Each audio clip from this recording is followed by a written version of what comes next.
So welcome everyone, मेरा नाम है संजीव और आप देख रहे हैं आपका अपना चैनल पास का जुगाड़। काउंटडाउन शुरू हो चुका है, एक दिन कंप्लीट हो चुका है। अब हमारे पास दिन बच रहे हैं 9 दिन में हमको 23 नंबर का जुगाड़ करना है। 3 नंबर का जुगाड़ मैंने आपको करवाया है। अगर आपने थर्मोडायनेमिक्स के वो 3 डेरिवेशंस किए हो तो हमारा 3 नंबर फिक्स हो चुका है। अब हमारे पास बच रहे हैं 20 नंबर। तो इस 20 नंबर के लिए अब हम देखते हैं कि कौन से चैप्टर उठाने। तो मेरे हिसाब से जो बड़ा चैप्टर है, इसके अलावा थर्मोडायनेमिक्स के अलावा जो एक बड़ा चैप्टर है वो है ऑसिलेशंस एंड वेव्स। ऑसिलेशन और वेव्स मेरे हिसाब से 10 नंबर का आ सकता है। तो ये 10 नंबर के लिए इस चैप्टर को उठाएंगे। ये थर्मोडायनेमिक्स जैसा इजी नहीं है, पर हम इसको कोशिश करेंगे कि इसके जो भी डेरिवेशंस है वो इजीली समझ लें और एग्जाम में लिखने लायक तैयार कर लें। तो without wasting our time let's start. तो सबसे पहले इस चैप्टर में हमारे पास 6 डेरिवेशंस हैं, ठीक है ना। टोटल ऑसिलेशंस और वेव्स मिला के हमारे पास है 6 डेरिवेशन। तो उसमें सबसे पहले हम ऑसिलेशंस के टॉपिक्स को उठाते हैं। ऑसिलेशंस के topic as compared to waves easy है। देखो, मैं बहुत डीपली नहीं समझा पाऊंगा, मैं उतना ही समझाऊंगा जितने से आपको वो लिखते बन जाए, डेरिवेशन लिखते बन जाए। बहुत ये जो टॉपिक्स हैं वो इतने डीपली इसको स्टडी किया जा सकता है, इतना अच्छा टॉपिक्स है कि क्या बताएं। इसके लिए हमको पूरा एक लेक्चर लेना पड़ेगा 1-8 घंटे का। तो अभी मेरा जो मोटिव है कि वो ये डेरिवेशन आपसे एग्जाम के लिए बन जाए, ठीक है। अगर अच्छे से पढ़ना होगा तो फिर कॉल मी, फिर करते हैं कुछ जुगाड़ से, ठीक है।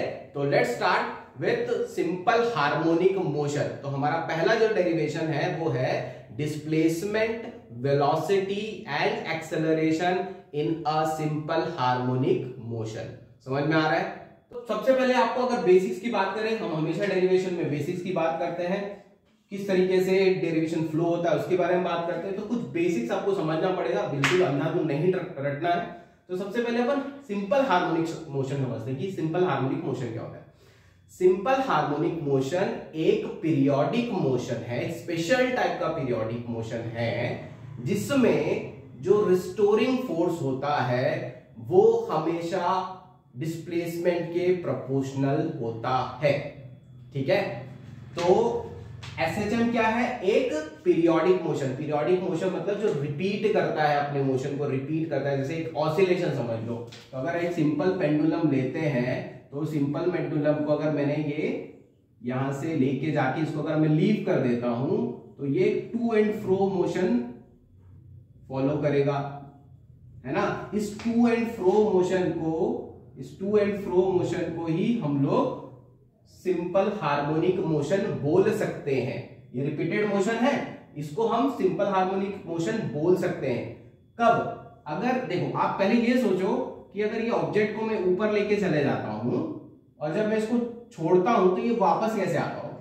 आपने तो इसको लेके गए और यहां पे छोड़ दी तो अपने आप ऐसा लगता है कि ये अपने आप आ रहा है, पर आपको पता है कि अपने आप मोशन नहीं होता है। आपको अगर किसी ऑब्जेक्ट को लाना है, that means we have to apply some force. तो यहां पे एक फोर्स लगता है और इस फोर्स को हम बोलते हैं restoring force. This force is known as restoring force. समझ में आ रहा है? तो अगर ये रिस्टोरिंग फोर्स किसी भी मोशन में, कोई स्प्रिंग हो गया है ना, फॉर एग्जांपल एक स्प्रिंग है, स्प्रिंग को हमने स्ट्रेच कर दिया, तो जैसे इसको छोड़ोगे तो ये वापस अपनी जगह पे आएगा। तो ये आते समय कौन इसको फोर्स लगा के वापस लाता है, उस फोर्स को हम क्या बोलते हैं? Restoring force. ये भी एक ऑसिलेशन प्रोड्यूस कर सकता है। समझ में आ रहा है?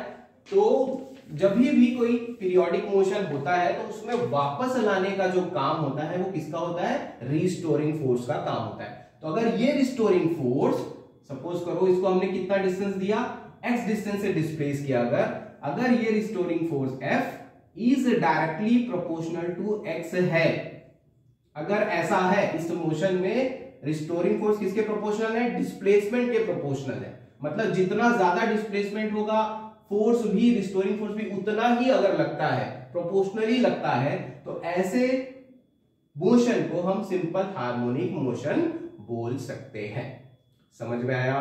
तो सिंपल हार्मोनिक मोशन में जो रिस्टोरिंग फोर्स होता है, जो ये पूरा जो मोशन है वो रिस्टोरिंग फोर्स की वजह से हो रहा है। आप तो एक बार मूव करके छोड़ देते हो ना, उसके बाद ये यहां जाता है, फिर यहां से फिर वापस आता है, सब रिस्टोरिंग फोर्स की वजह से होता है। तो जो रिस्टोरिंग फोर्स है अगर वो डिस्प्लेसमेंट के प्रोपोर्शनल है तो ऐसे मोशन को हम एसएचएम बोल सकते हैं। ठीक है, एग्जाम से इसका कोई लेना देना नहीं है, आपको तो डिराइव करना है, आपको तो चाहिए 3 नंबर। तो अगर अच्छे से पढ़ना है, फिर मैं बोल रहा हूं स्टार्टिंग से पढ़ना चाहिए। अभी हम इस टाइम पे इतना ज्यादा डीप पे नहीं जा सकते हैं, फिर भी थोड़ा बहुत क्या लिख रहे हो कम से उसके बारे में जानकारी होनी चाहिए। तो हम एसएचएम का मीनिंग समझ चुके हैं। इसमें जो रिस्टोरिंग फोर्स होता है वो डिस्प्लेसमेंट में जितना आप डिस्प्लेस करते हो उसके डायरेक्टली प्रोपोर्शनल होता है। ठीक है भाई, ओके। अब एक और चीज समझनी है, सिंपल हार्मोनिक मोशन तो समझ में आ गया। एक और प्रॉब्लम यह है कि अगर मैं आपसे कभी भी अगर ये पेंडुलम आपका यहां कहीं पे है, सपोज यहां कहीं पे, इसके पोजीशन को अगर आपको बताना है तो थोड़ी दिक्कत आती। कैसे बताओगे इसका पोजीशन कहां पे, क्या बोलोगे? तो इसके पोजीशन को अगर आपको स्पेसिफाई करना है तो कोई समझ नहीं आता कि कैसे बताओ। तो इसलिए हम लोग सिंपल हार्मोनिक मोशन को एक सर्कुलर मोशन के जैसा ट्रीट करते हैं। तो मैं इसके मोशन को एक सर्कुलर मोशन के जैसा ट्रीट करूंगा। अगेन वही है, क्यों ट्रीट करूंगा इसके लिए फिर मुझे थोड़ा सा टाइम लगेगा, मैं उस पर नहीं जाना चाहता हूं। अभी मेरा मकसद है सिर्फ डिराइव करना। मेरे ख्याल से आपका मकसद भी वही है, आपको सिर्फ नंबर से मतलब है फिलहाल, ठीक है ना। तो अभी आप ये समझ सकते हो कि जो एसएचएम है, जो सिंपल हार्मोनिक मोशन है, उसको मैं एक सर्कुलर पाथ पे इसको हम ऐसे रिप्रेजेंट कर सकते हैं कि इसका जो मोशन एक सर्कुलर पाथ में हो रहा है। Is it clear? क्योंकि ये सारी चीजें जो हम समझा रहे हैं वो लिखना तो है नहीं, डेरिवेशन में तो हमको सिर्फ पॉइंट टू पॉइंट लिखना है। ठीक है ना भाई? तो लिमिटेशन समझो और इसको करने की कोशिश करो। तो मैंने आपको क्या समझाया कि जो आपका जो सिंपल पेंडुलम का जो मोशन है, जो आपका ये सिंपल पेंडुलम का जो ऑसिलेशंस है, उसको हम किससे रिप्रेजेंट कर रहे हैं? एक सर्कुलर पाथ में रिप्रेजेंट कर रहे हैं। तो ये वाला जो पोजीशन, जो सेंटर वाला जो पोजीशन, इसको हम क्या बोलते हैं? Mean position. This is known as mean position. तो पार्टिकल जो डिस्प्लेस होता है वो मीन पोजीशन से डिस्प्लेस हो रहा है। ठीक है, तो ये वाला जो पॉइंट रिप्रेजेंट करेगा यहां पे, सपोज कर लो ये पॉइंट आपका है P। जो P पॉइंट है वो मीन पोजीशन है। ठीक है, अब थोड़ी देर बाद इसको हमने मूव किया, तो जब ये मूव करते हो तो देखो ये वाले एंगल से चेंज होता है। ठीक है, तो ये जो एंगल है, इसको ये वाला एंगल, जैसे यहां पे एंगल चेंज हो रहा है, मैं भी इसको सर्कुलर मोशन में इसके एंगल से रिप्रेजेंट करता हूं। ठीक है, तो ये जो एंगल है, ये ऑब्जेक्ट यहां से यहां पे आ गया। ठीक, यहां पे इसका जो कोऑर्डिनेट है वो सपोज कर लो x, y है। अगर ये कार्टेशियन प्लेन जैसा है तो अपन किसी पॉइंट के जो पोजीशन को हम किससे बताते हैं? x, y से बताते हैं। तो ये चीज क्या है? इतना डिस्टेंस क्या है? ये x है, और ये जो डिस्टेंस क्या है? ये y है। ये बात समझ में आ रही है? तो जब आप किसी सर्कुलर पाथ में ट्रैवल करते हो तो आप एंगल से बताते हो उसके पोजीशन कि भाई कितना एंगल उसने ट्रैवल किया। ठीक है, तो उसको हमने रिप्रेजेंट कर दिया है। इस पॉइंट को नाम दे देते हैं, let the point is Q, और ये t टाइम में यहां पहुंच गया। तो सबसे पहले एक छोटा सा आपको ड्राइंग बनाना पड़ेगा। तो उस ड्राइंग में आपको इतना सा बनाओगे तो चल ही जाएगा। ठीक है, क्या हुआ? थोड़े से t टाइम में ऑब्जेक्ट अपने मीन पोजीशन से कितना एंगल शिफ्ट हो गया है? थीटा एंगल शिफ्ट हुआ है, मान के चलते हैं। और वहां पे जो पोजीशन है x, y। ठीक है, अच्छा, ये जो सर्कल मैंने बनाया है उसका जो रेडियस होता है उसको मैं a मान के चल रहा हूं। अब ये a क्या है? a इसका एम्पलीट्यूड है। a है इसका एम्पलीट्यूड। अब एम्पलीट्यूड का मतलब क्या होता है? एम्पलीट्यूड का मतलब होता है जब ये मोशन में है, सिंपल हार्मोनिक मोशन में या ऑसिलेशन में है, तो ये जो मैक्सिमम हाइट पे पहुंचता है, ये जो मैक्सिमम डिस्टेंस है इसका, जो मैक्सिमम डिस्प्लेसमेंट है मीन पोजीशन से, उसी को हम बोलते हैं maximum displacement from mean position, इसी को हम क्या बोलते हैं, amplitude. This is known as amplitude. तो जो ए है वो क्या रिप्रेजेंट कर रहा है, एम्पलीट्यूड रिप्रेजेंट कर रहा है, ठीक। तो यहां पे जो सर्कल बना है उसका जो रेडियस है वो एम्पलीट्यूड के बराबर होता है।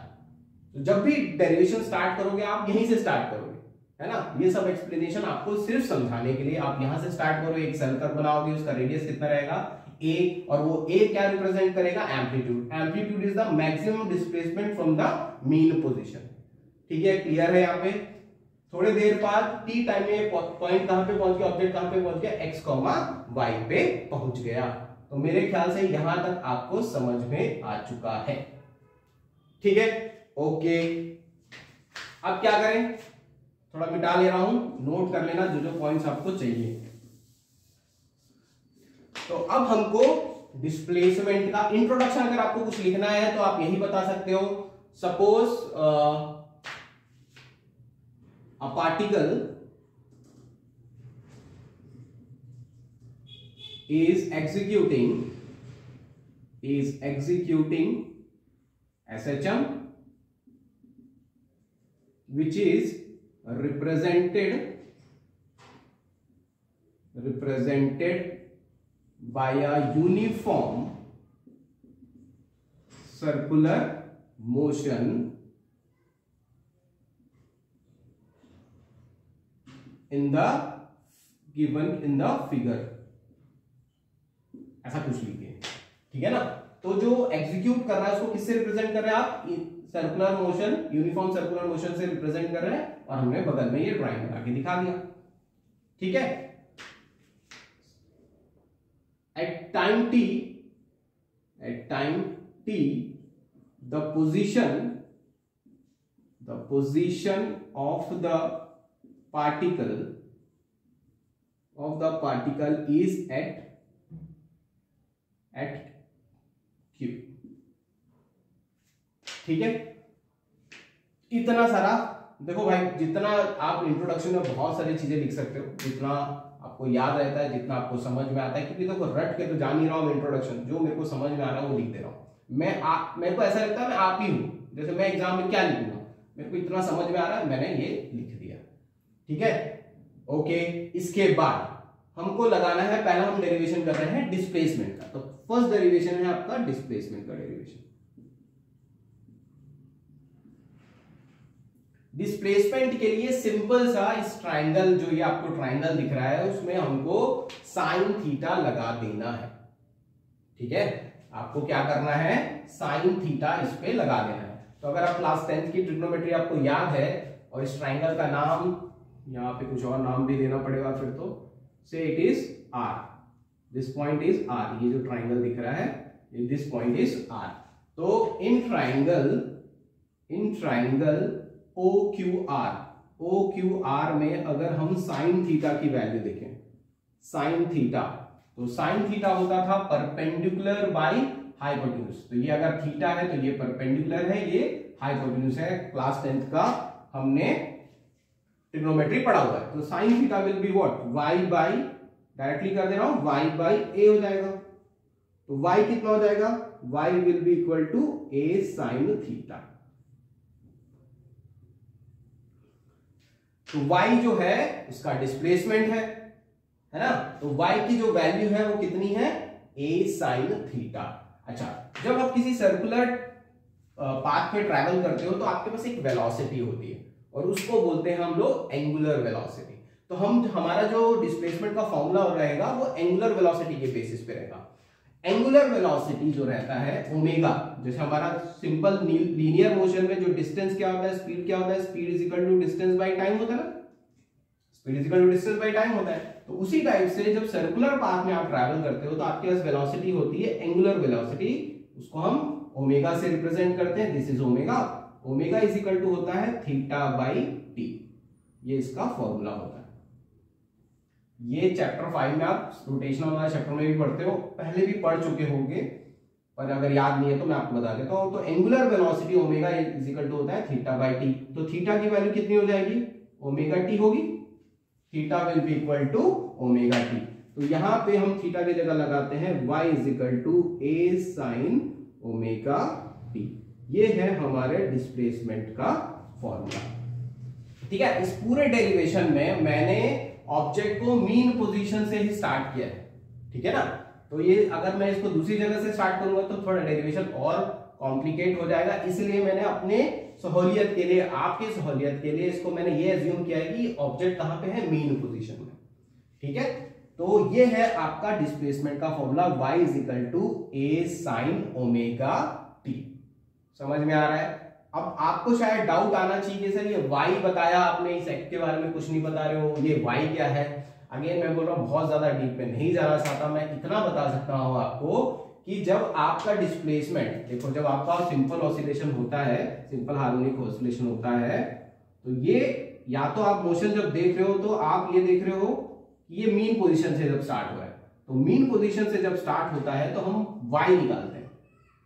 और अगर आपका मोशन, जब आपने देखा कि जब मोशन हो रहा है वो यहां से एक्सट्रीम पोजीशन से स्टार्ट हो रहा है, जब आपने देखा ऑसिलेशंस को, तो हो सकता है ना ऑसिलेशन यहां से आ रहा ऑब्जेक्ट, तब हम अगर एक्सट्रीम पोजीशन से जब आएगा तब हम x से रिप्रेजेंट करते हैं डिस्प्लेसमेंट को।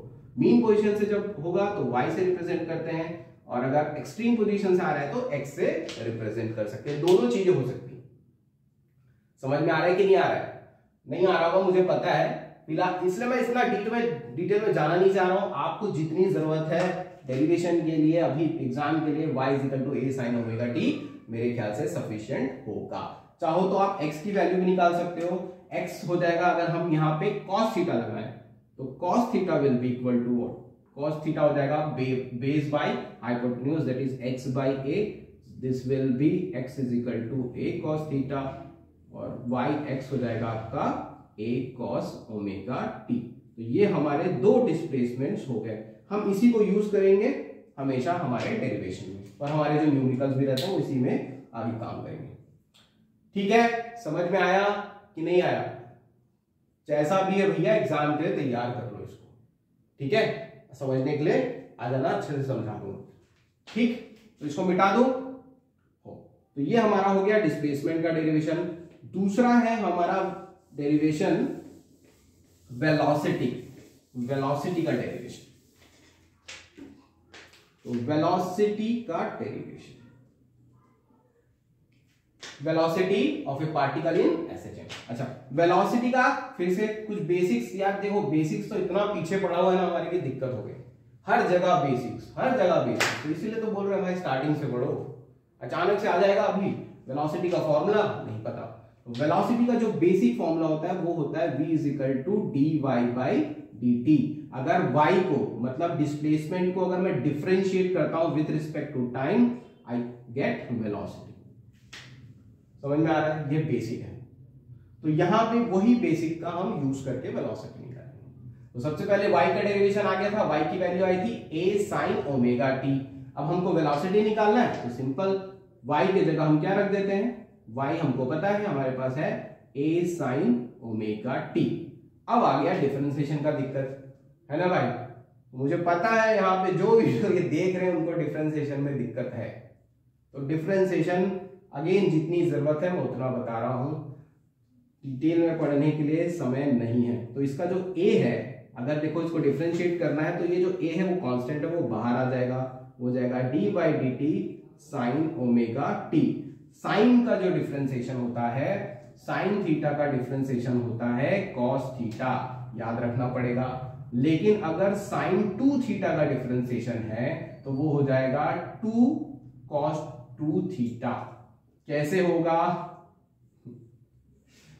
अभी डिस्कस नहीं कर रहा। तो साइन 2 थीटा का जो डिफरेंशिएशन हो जाएगा वो हो जाएगा 2 cos 2 थीटा। इसको हम बोलते हैं चेन रूल। तो सेम अगर मैं यहाँ पे अगर लगाऊं, इसी चीज को अगर यहाँ अप्लाई करता हूं तो देखो ये 2 है, यहाँ पे 2 है, तो यहाँ पे क्या है ओमेगा, तो इसके जगह इसका डिफरेंशिएशन हो जाएगा a omega cos omega t। तो एक फॉर्मूला मेरे पास आ गया है वेलोसिटी का, a omega cos omega t।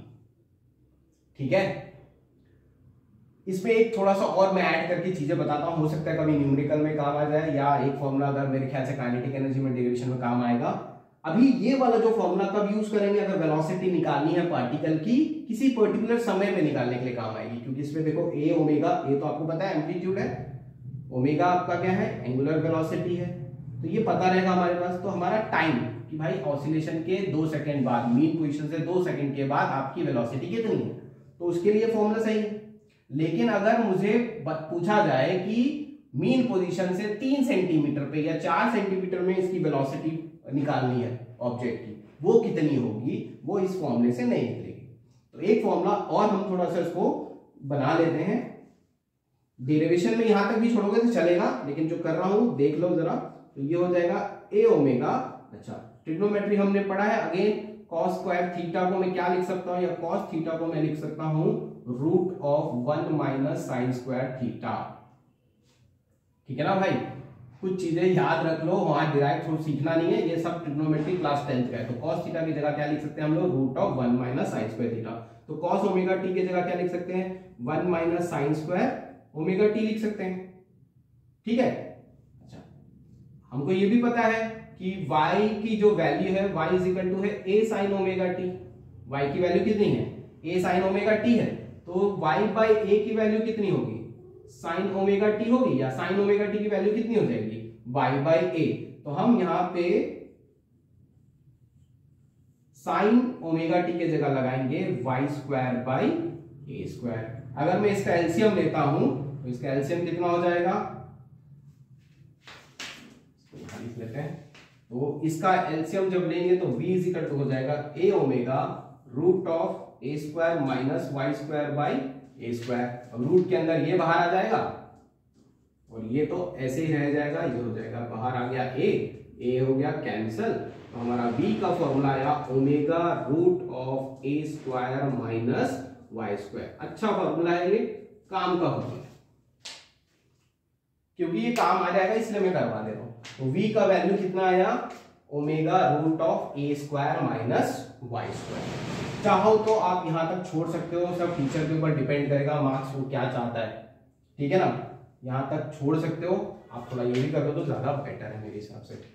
तो फॉर्मूला क्या आया, फॉर्मूला भी याद रखना, काम आएगा भी इसलिए। तो एक फॉर्मूला ये और एक फॉर्मूला ये, 3 है यहां तक। तो ये है वेलोसिटी का डेरिवेशन, ठीक है, ओके। नेक्स्ट है एक्सेलरेशन का डेरिवेशन, ठीक है ना, समझ में आ रहा है कि नहीं आ रहा है। थर्मोडायनेमिक्स का डेरिवेशन किए हो, रिवाइज किए हो, कुछ नहीं किया सर, भगवान भरोसे चल रहा है जीवन। तो नेक्स्ट है आपका एक्सेलरेशन। एक्सेलरेशन का डेरिवेशन, अगेन फिर से बेसिक कि एक्सेलरेशन का क्या होता है फॉर्मूला। तो एक्सेलरेशन का फॉर्मूला होता है dv बाई dt, है ना। जैसे वेलोसिटी का फॉर्मूला था dy बाई dt, एक्सेलरेशन का फॉर्मूला होता है dv बाई dt। ये तो काइनेमेटिक्स में पढ़े हुए हैं सब। तो अब इसी कोई बेसिस पे चलते हैं। v का वैल्यू आया था, v का वैल्यू आया था a ओमेगा, हमारे पास इसका वैल्यू आया था a omega cos omega T, ठीक है। अगेन अच्छा देखो, अब यहाँ पे एक्सेलरेशन को मैं दूसरे सिंबल से देता हूँ, यहाँ पे भी एक a है, तो ये एक्सेलरेशन a जो हो जाएगा। अगेन डिफरेंशिएशन में क्या करते हैं, जो कांस्टेंट रहता है वो बाहर आ जाता है, तो ये a ओमेगा बाहर आ जाएगा d by d T of cos omega T.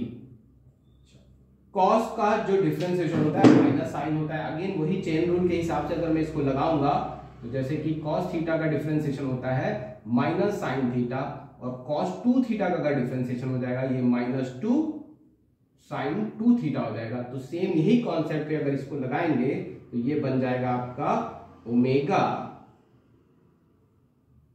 Minus भी लगेगा तो एक माइनस यहां लगा दे रहा हूं, ठीक है ना, डायरेक्टली यहां लगा रहा हूं, ये हो जाएगा minus omega sine omega T. तो ये हो जाएगा minus A omega square sine omega T. Again ये एक फॉर्मूला है, अगेन टीचर के ऊपर ही डिपेंड करेगा कि इतने में वो खुश है। इसको हम y के बेसिस से भी निकाल सकते हैं, ठीक है ना। तो ये बहुत सिंपल सा है, क्योंकि अभी हमको पता है कि साइन, अभी हमने देखा था कि y इज इक्वल टू क्या होता है, डिस्प्लेसमेंट क्या होता है, y इज इक्वल टू होता है a साइन ओमेगा टी। तो y बाई जो a होगा वो किसके बराबर होगा, साइन ओमेगा टी के बराबर होगा। अगर यहाँ पे ये रख देता हूं तो ये बन जाएगा omega square into Y by A, तो ये कैंसिल हो जाएगा। तो एक्सेलरेशन की जो वैल्यू होगी वो हो जाएगी माइनस ओमेगा स्क्वायर वाई। तो ये याद रखना थोड़ा ज्यादा इजी लग रहा है, समझ में आया? तो ये वाला भी डेरिवेशन आप यहां तक डिराइव कर लो तो ज्यादा बेटर, तो छोटा सा ही। तो ये हो गए हमारे पास तीनों के डेरिवेशन, डिस्प्लेसमेंट, वेलोसिटी और एक्सेलरेशन का डेरिवेशन। तो भाई इसका फॉर्मूला याद रखो, देखो सिंपल सा, इसमें बेसिक फॉर्मूले तो वही लग रहे हैं हमारे पास। एक हमारे पास लग रहा है कि ओमेगा जो होता है, ओमेगा होता है थीटा बाई टी, एक फॉर्मूला ये लग रहा है। हमारे पास वेलोसिटी का फॉर्मूला लग रहा है d y by d t. हमारे पास एक्सेलरेशन का फॉर्मूला लग रहा है डीवी बाई डी टी। और थोड़ा सा डिफरेंशिएशन यूज हो रहा है, चेन रूल, वो डिफरेंशिएशन थोड़ा सा तो ध्यान रखना पड़ेगा, तब ये डेरिवेशन हमारा बन जाएगा। ठीक है ना भाई? तो 3 नंबर के लिए बुरा नहीं है भाई, बन जाएगा लग रहा है। तो प्रिपेयर करो, तैयार करो, ठीक है ना? और क्या बताऊं इसमें, तो फॉर्मूले याद रखना, क्योंकि जो नेक्स्ट डेरिवेशन है ना, kinetic energy for a simple harmonic motion, potential energy for a simple harmonic motion में, उसमें वेलोसिटी और एक्सेलरेशन की फॉर्मूले की जरूरत पड़ेगी। ठीक है, होप यू गेट इट। ठीक है, तैयार करो और 3 नंबर का जुगाड़ हो जाएगा। अगर इनमें से आ गया और आप बना लोगे तो 3 + 3 6 नंबर हो जाएंगे। नेक्स्ट वीडियो में फिर मिलते हैं। Goodbye, take care.